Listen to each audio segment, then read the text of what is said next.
ನಮಸ್ಕಾರ, ನನ್ನ ಹೆಸರು ಶ್ರೀನಿವಾಸ್ ಆರ್ಟೆಸ್ ಅಂತೇಳಿ, ಪಿಲಾಜಲ್ಲಿ ಸರ್ಕಾರಿ ಪ್ರೌಢಶಾಲೆಯ ಮುಖ್ಯ ಶಿಕ್ಷಕ. ನಮ್ಮ ಶಾಲೆಯಲ್ಲಿ ಕಳೆದ ವರ್ಷ ಫೆಬ್ರವರಿ 24ರಲ್ಲಿ ನೀರಿನ ಸಮಸ್ಯೆ ಉಂಟಾಯಿತು.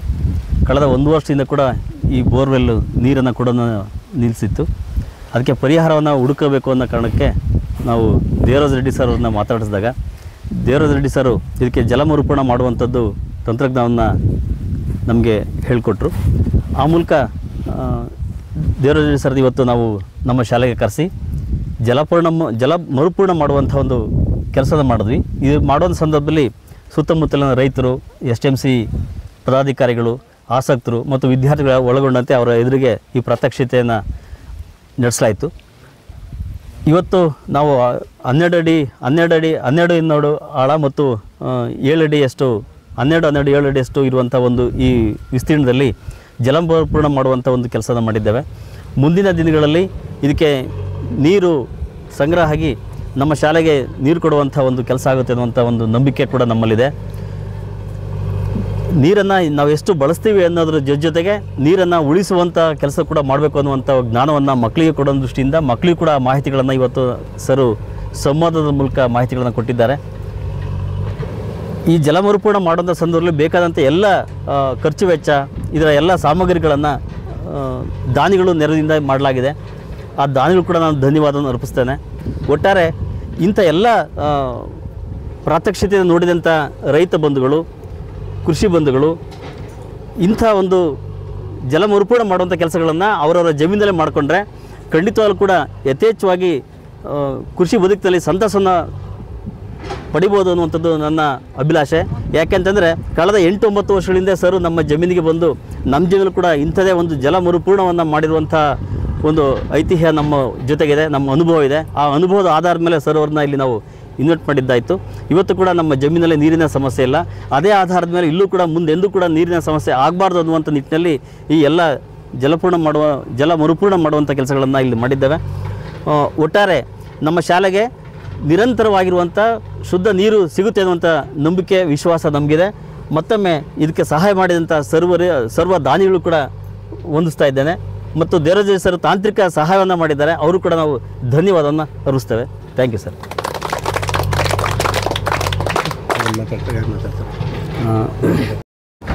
ಇಂದು ಹಿರಿಯೂರು ತಾಲೂಕಿನ ಸರ್ಕಾರಿ ಪ್ರೌಢಶಾಲೆ ಪಿಲಾಜನಹಳ್ಳಿ ಇಲ್ಲಿ ಈ ಒಂದು ಶಾಲೆಯಲ್ಲಿ ನಮ್ಮ ಶಾಲೆಯಲ್ಲಿ ಇರ್ತಕ್ಕಂತಹ ಬತ್ತಿ ಹೋಗಿರ್ತಕ್ಕಂತಹ ಒಂದು ಬೋರ್ವೆಲ್ನ ಜಲ ಮರುಪೂರಣ ಕಾರ್ಯಕ್ರಮವನ್ನು ಇವತ್ತು ಹಮ್ಮಿಕೊಂಡಿದ್ವಿ. ಈ ಕಾರ್ಯಕ್ರಮದಲ್ಲಿ ಹೆಸರಾಂತ ಜಲ ಮರುಪೂರ್ಣ ಮಾಡ್ತಕ್ಕಂತಹ ಪ್ರಸಿದ್ಧರಾಗಿರ್ತಕ್ಕಂತಹ ದೇವರಾಜ್ ರೆಡ್ಡಿ ಸರ್ ಅವರು ಬಂದು ತಾಂತ್ರಿಕ ಸಲಹೆಗಳನ್ನೆಲ್ಲ ಕೊಟ್ಟುಬಿಟ್ಟು ತುಂಬ ಅತ್ಯುತ್ತಮವಾಗಿ ಒಂದು ಕಾರ್ಯಕ್ರಮವನ್ನು ನೆರವೇರಿಸ್ಕೊಟ್ಟಿದ್ದಾರೆ. ಅವರಿಗೆ ನಾವು ನಮ್ಮ ಶಾಲೆಯ ಪರವಾಗಿ ಅಭಿನಂದನೆಗಳನ್ನು ಸಲ್ಲಿಸ್ತಾ ಇದ್ದೀವಿ. ಅದೇ ರೀತಿಯಾಗಿ ತುಂಬ ಒಂದು ವರ್ಷದ ಮೇಲಿಂದನೂ ಸಹ ನಮ್ಮ ಶಾಲೆಯ ಮುಖ್ಯ ಶಿಕ್ಷಕರು ಈ ಬಗ್ಗೆ ತುಂಬ ಹೇಳ್ತಾಯಿದ್ರು, ನಾವು ಮಾಡಿಸ್ಬೇಕು ಅಂತ ಹೇಳಿ ತುಂಬ ಆಸಕ್ತಿ ಇತ್ತು. ಬೇರೆ ಬೋರ್ ಕೊರೆಸ್ಬೇಕು ಅನ್ನೋದಕ್ಕಿಂತನೂ ಈ ರೀತಿಯಾಗಿರ್ತಕ್ಕಂತಹ ಒಂದು ಕಾರ್ಯವನ್ನು ಮಾಡಬೇಕು ಅಂತಂದೇಳಿ ಸುಮಾರು 1ನೇ ವರ್ಷದ 2024 ಏಪ್ರಿಲ್ನಲ್ಲೇ ತುಂಬ ಪ್ರಯತ್ನವನ್ನು ಮಾಡಿದರು. ಆದರೂ ಸಹಿತ ಎಲ್ಲ ದಾನಿಗಳು ಇವ್ರನ್ನೆಲ್ಲರನ್ನು ಕ್ರೋಢೀಕರಿಸಿ ಎಲ್ಲ ಮೆಟೀರಿಯಲ್ಗಳನ್ನು ಸಂಗ್ರಹಿಸಿ ಈ ದಿನ ನಾವು ಈ ಒಂದು ಕಾರ್ಯಕ್ರಮವನ್ನು ನೆರವೇರಿಸಿದ್ದೀವಿ. ಸೊ ಇದಕ್ಕೆ ಶ್ರಮಿಸಿರ್ತಕ್ಕಂತಹ ಸರ್ವರಿಗೂ ಹಾಗೂ ನಮ್ಮ ಶಾಲೆಯ ಮುಖ್ಯೋಪಾಧ್ಯಾಯರಿಗೆ ವಿಶೇಷವಾಗಿ ಅಭಿನಂದನೆಗಳನ್ನು ಈ ಮೂಲಕ ನಾನು ಸಲ್ಲಿಸ್ತಾ ಇದ್ದೀನಿ. ಧನ್ಯವಾದಗಳು. ಎಲ್ಲರಿಗೂ ನಮಸ್ತೆ. ದೇವರಾಜ್ ರೆಡ್ಡಿ ಸರ್ ಅವ್ರಿಗೂ ಹಾಗೂ ನಮ್ಮ ಶಾಲೆಯ ಮುಖ್ಯ ಶಿಕ್ಷಕರಿಗೂ ಕೂಡ ಈ ಒಂದು ಕಾರ್ಯಕ್ಕೆ ಶ್ಲಾಘನೀಯವನ್ನು ಮತ್ತು ಅಭಿನಂದನೆಗಳನ್ನು ಸಲ್ಲಿಸುತ್ತಾ, ಇಂಥ ಒಂದು ಮಹತ್ವಪೂರ್ವ ಕಾರಣವನ್ನು ಇಟ್ಟುಕೊಂಡು ಇವತ್ತಿನ ದಿವಸ ದಾನಿಗಳನ್ನು ಹಿಡಿದು ಅತ್ಯಂತ ಮನೆಗೂ ಕೂಡ ಶ್ರಮಿಸದ ರೀತಿಯಲ್ಲಿ ಸಂಪೂರ್ಣವಾಗಿ ಎಷ್ಟು ವರ್ಷಗಳು ಕೂಡ ನೀರು ಇದಾಗದೇ ರೀತಿಯಲ್ಲಿ ಅಂದರೆ ಸಹಕಾರವನ್ನು ಪಡೆದು ಪರಿಪೂರ್ಣವಾಗಿರ್ತಕ್ಕಂಥ ಕಾರ್ಯವನ್ನು ಇವತ್ತು ದೇವರಾಜ್ ರೆಡ್ಡಿಯವರ ಸಹಕಾರದಿಂದ ಮತ್ತು ಸ್ಥಳೀಯ SDMC ಮತ್ತು ಗ್ರಾಮಸ್ಥರ ಸಹಕಾರದಿಂದ ಅತ್ಯುತ್ತಮವಾದ ಕೆಲಸವನ್ನು ಮಾಡಿದ್ದಾರೆ. ಇದು ಶ್ಲಾಘನೀಯ ಮತ್ತು ಅವರಿಗೆ ವೈಯಕ್ತಿಕವಾಗಿ ಹಾಗೂ ಶಾಲೆಯ ಎಲ್ಲ ಶಿಕ್ಷಕ ವೃಂದದ ಪರವಾಗಿ ಅಭಿನಂದನೆಗಳನ್ನು ಸಲ್ಲಿಸ್ತೇನೆ. Thank you sir. ಆತ್ಮೀಯರೇ, ನನ್ನ ಹೆಸರು ಎಂ ಅನಂತ ಅಂತೇಳಿ. ನಾನು ಈ ಸರ್ಕಾರಿ ಪ್ರೌಢಶಾಲೆ ಪಿಲಾಜ್ನಹಳ್ಳಿಯಲ್ಲಿ STMCಯ ಸದಸ್ಯನಾಗಿ ಕಾರ್ಯನಿರ್ವಹಿಸ್ತಾ ಇದ್ದೇನೆ. ಈ ದಿನ ಜಲ ಮರುಪೂರಣ ಮಾಡುವಂತಹ ಒಂದು ಕೆಲಸಕ್ಕೆ ನಮ್ಮ ಶಾಲೆಯ ಎಲ್ಲ ಶಿಕ್ಷಕ ಬಂಧುಗಳು ಮುಂದಾಗಿದ್ದು, ಈ ಕಾರ್ಯವನ್ನು ನಮ್ಮ ಜಲತಜ್ಞರಾಗಿರ್ತಕ್ಕಂಥ ಸನ್ಮಾನ್ಯ ದೇವರಾಜ್ ರೆಡ್ಡಿ ಸರ್ ಅವರ ತಂಡ ಇವತ್ತು ಭಾಳ ಯಶಸ್ವಿಯಾಗಿ ಕಾರ್ಯಕ್ರಮವನ್ನು ನಡೆಸಿಕೊಟ್ಟಿದೆ. ನಮ್ಮ 12ನೇ ಶತಮಾನದಲ್ಲಿ ವಚನಕಾರರು ಹೇಳುವಂತಹ ಒಂದು ವಚನ ಸಾಹಿತ್ಯ ನನಗೆ ನೆನಪು ಬರುತ್ತದೆ. ಇಳೆ ನಿಮ್ಮ ದಾನ, ಬೆಳೆ ನಿಮ್ಮ ದಾನ, ಸುಳಿದು ಬೀಸುವ ತಂಗಾಳಿ ನಿಮ್ಮ ದಾನ, ನಿಮ್ಮ ದಾನವನ್ನುಂಡು ಅನ್ಯರನ್ನೊಗಳುವ ಕುನ್ನಿಗಳನೇನೆಂಬೆ ರಾಮನಾಥ ಅಂತ ಒಂದು ಮಾತಿದೆ. ಹಾಗಾಗಿ ನೀರು ಕೊಡ್ತಕ್ಕಂಥದ್ದು ಭೂಮಿ, ಫಸಲು ಕೊಡ್ತಕ್ಕಂಥದ್ದು ಭೂಮಿ, ಬಂಗಾರ ಖನಿಜ ಸಂಪತ್ತುಗಳನ್ನು ಕೊಡುವಂಥದ್ದು ಭೂಮಿ. ಕೊನೆಗೆ ನಮ್ಮನ್ನು ನಾವೇ ಅರ್ಪಿಸಿಕೊಂಡು ಕೊನೆಗಾಲದಲ್ಲಿ ಸತ್ತರೆ ತನ್ನನ್ನು ಒಳಗಡೆ ಇಟ್ಕೊಳ್ತಕ್ಕಂಥದ್ದು ಭೂಮಿ. ಇಂತಹ ಭೂಮಿಗೆ ನಾವು ಏನು ಕೊಟ್ಟಿದ್ದೇವೆ? ನಾವೇನು ಮಾಡಿದ್ದೇವೆ?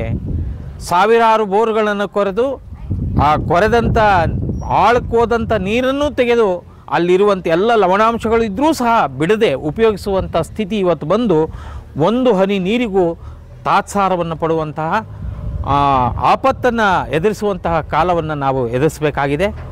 ಜೊತೆಗೆ ಈ ವಾತಾವರಣದಲ್ಲಿ ನಾವು ಚಿಕ್ಕವರಿದ್ದಾಗ ಒಂದು ನದಿ ದಂಡೆಗೆ ಹೋಗಲಿ, ಹೊಲಕ್ಕೆ ಹೋಗಲಿ, ಎಲ್ಲಿ ನೋಡಿದರೂ ಅಲ್ಲೇ ನೀರಿರೋದು, ಮರಳನ್ನು ವರ್ತೆ ಮಾಡ್ಕೊಂಡು ನೀರು ಕುಡಿತಾ ಇದ್ದಂಥ ಪರಿಸ್ಥಿತಿ ನಮಗೆ ನೆನಪಿನಲ್ಲಿ ಇದೆ.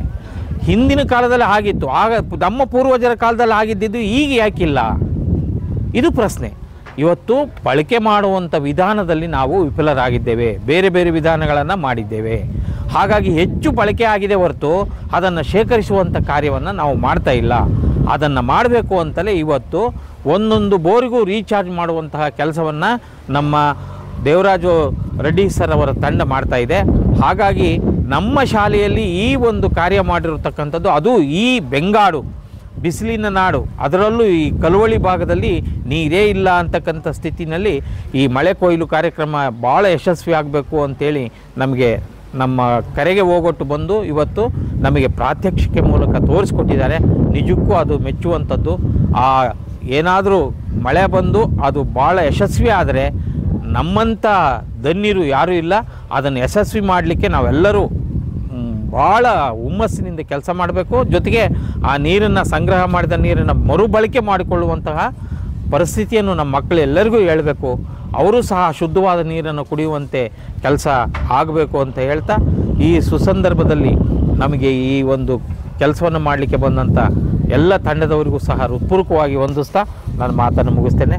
ಜೈ ಹಿಂದ್, ಜೈ ಕರ್ನಾಟಕ. ನಮಸ್ಕಾರ, ನನ್ನ ಹೆಸರು MK ಬೇಬಿ. ನಾನು ಸರ್ಕಾರಿ ಪ್ರೌಢಶಾಲೆ ಪಿಲಾಜ್ನಹಳ್ಳಿಯಲ್ಲಿ ಸಹಶಿಕ್ಷಕಿಯಾಗಿ ಕರ್ತವ್ಯ ನಿರ್ವಹಿಸ್ತಾ ಇದ್ದೇನೆ. ನಾನು ಈ ಶಾಲೆಗೆ ಬಂದು 5 ತಿಂಗಳಾಗಿದೆ. ಈ ಶಾಲೆಯಲ್ಲಿ ಸಾಕಷ್ಟು ವಿಶಾಲವಾದಂಥ ಮೈದಾನವಿದ್ದು ಯಾವುದೇ ಉಪಯೋಗಕ್ಕೆ ಬಾರದೆ ಅಥವಾ ಬಳಕೆ ಪರ್ಯಾಯ ರೀತಿಯಲ್ಲಿ ಇದನ್ನು ಬಳಕೆ ಮಾಡಬಹುದು. ಆಮೇಲೆ ಈ ಶಾಲೆಯಲ್ಲಿ ನೀರಿನ ಸಮಸ್ಯೆ ಸಾಕಷ್ಟು ಇರೋದು ನನಗೆ ಕಂಡು ಬಂದಿದೆ. ಇದು ಮುಖ್ಯ ಗುರುಗಳ ಜೊತೆ ಚರ್ಚೆ ಮಾಡಿದ ಮೇಲೆ ದಾನಿಗಳ ಸಹಾಯದಿಂದ ಇಲ್ಲಿರುವಂತಹ ಬೋರ್ವೆಲ್ ರೀಚಾರ್ಜ್ ಮಾಡಿಸ್ಬೇಕು ಅನ್ನೋ ಒಂದು ವಿಷಯ ಸರ್ ಜೊತೆ ಮಾತಾಡಿದಾಗ ಈ ವಿಷಯ ಪ್ರಸ್ತಾಪ ಮಾಡಿದ್ರು. ತಮ್ಮ ಹೊಲದಲ್ಲಿ ತಾವು ಬೋರನ್ನು ಯಾವ ಥರ ರೀಚಾರ್ಜ್ ಮಾಡ್ಕೊಂಡಿದ್ರು ಅನ್ನೋದ್ರ ಬಗ್ಗೆ, ಆಮೇಲೆ ಅಲ್ಲಿ ನೀರು ಸಾಕಷ್ಟು ನೀರಿನ ಸೌಲಭ್ಯ ಸಿಕ್ಕಿದೆ, ಆಮೇಲೆ ಯಾವುದೇ ರೀತಿಯ ನೀರಿನ ಸಮಸ್ಯೆ ಇಲ್ಲ ಅಂತ ನನ್ನ ಜೊತೆ ಚರ್ಚೆ ಮಾಡಿದ್ರು.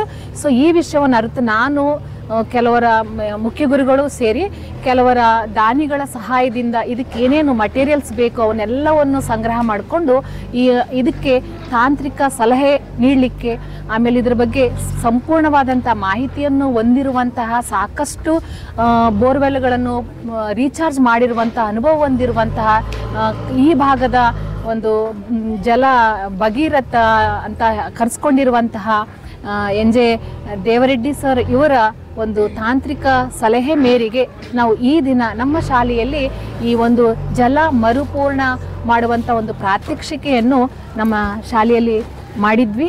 ಇದು ಅಂತರ್ಜಲ ಮಟ್ಟವನ್ನು ಹೆಚ್ಚಾಗಿ ಇದರಿಂದ ಅಂತರ್ಜಲ ಮಟ್ಟ ಹೆಚ್ಚಾಗಿ ನೀರಿನ ಸಮಸ್ಯೆ ನೀಗಿಸಬಹುದು. ಇನ್ನು ಮುಂದೆ ಯಾವುದೇ ರೀತಿಯ ನೀರಿನ ಸಮಸ್ಯೆ ನಮ್ಮ ಶಾಲೆಯಲ್ಲಿ ಇರಬಾರ್ದು ಅನ್ನೋ ಉದ್ದೇಶಕ್ಕೆ ಮಕ್ಕಳು ಇದರಿಂದ ಯಾವುದೇ ಸಮಸ್ಯೆಗೆ ಅಥವಾ ನೀರಿನ ಸಮಸ್ಯೆಗೆ ಒಳಗಾಗಬಾರ್ದು ಅನ್ನೋ ಉದ್ದೇಶಕ್ಕೆ ಇದು ಶಾಶ್ವತವಾದಂತಹ ಪರಿಹಾರ ಅಂತ ಅಂದ್ಕೊಂಡು ಈ ದಿನ ಈ ಒಂದು ಕಾರ್ಯಕ್ರಮವನ್ನು ನಮ್ಮ ಶಾಲೆಯಲ್ಲಿ ಅನ್ವಯಿಸ್ಕೊಂಡಿದ್ವಿ ಅಥವಾ ಅಳವಡಿಸ್ಕೊಂಡಿದ್ವಿ. ಇದು ಪ್ರತಿಯೊಂದು ಶಾಲೆ ಆಮೇಲೆ ಪ್ರತಿಯೊಬ್ಬ ರೈತರು ಈ ಮಾದರಿಯ ಒಂದು ಜಲ ಪೂರ್ಣ ಮಾಡಿಕೊಳ್ಳುವಂತಹ ಬೋರ್ ರೀಚಾರ್ಜ್ ಮಾಡಿಕೊಳ್ಳುವಂತಹ ಒಂದು ವಿಧಾನವನ್ನು ಪ್ರತಿಯೊಬ್ಬರು ಅಳವಡಿಸಿದರೆ ಈ ಒಂದು ನೀರಿನ ಸಮಸ್ಯೆಯನ್ನು ನೀಗಿಸ್ಬೋದು. ಇಲ್ಲದಿದ್ದರೆ ಮುಂದಿನ ದಿನಗಳಲ್ಲಿ ಸಾಕಷ್ಟು ನೀರಿನ ಅಭಾವ ಎದುರಿಸುವ ಪರಿಸ್ಥಿತಿ ಬರುತ್ತೆ. ಇಂಥ ಒಂದು ಹೊಸ ವಿನೂತನ ಕಾರ್ಯಕ್ರಮಗಳನ್ನು ಹಮ್ಮಿಕೊಂಡಾಗ ನಾವು ಇಂಥ ಸಮಸ್ಯೆಗಳನ್ನು ಕಡಿಮೆ ಮಾಡ್ಕೋಬಹುದು ಅಂತ ಹೇಳ್ತಾ ನನ್ನ ಅನಿಸಿಕೆ ಮುಗಿಸ್ತೇನೆ.